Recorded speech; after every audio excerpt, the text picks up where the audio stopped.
another valid point we'll touch on is the fact that in this country, and I'm sure it's the same over there was a big push for the LGBT community, plus, and at the end of the day, I'm a strong believer in this, and my personal opinion is it's as simple as this. You've got men and women, then you have mental health. That's it. Because if you think that you can identify as something else, that's your decision to make. You completely, I respect that. But don't ask me to change my thought process. Don't ask me to pretend that what I know to be true and factual is somehow not as relevant as your feelings.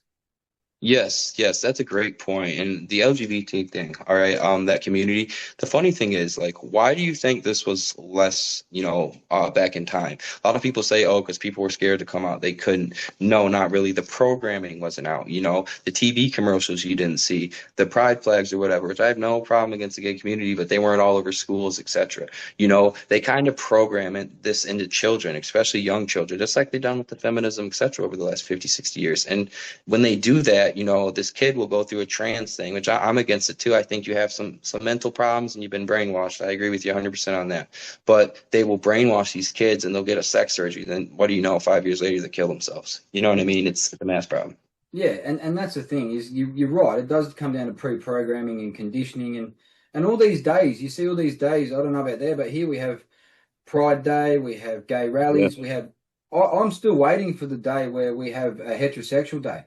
Celebrate the fact that you're a straight man or a straight woman. Like, it's insane to think that we have to bend over and adhere to what they're telling us.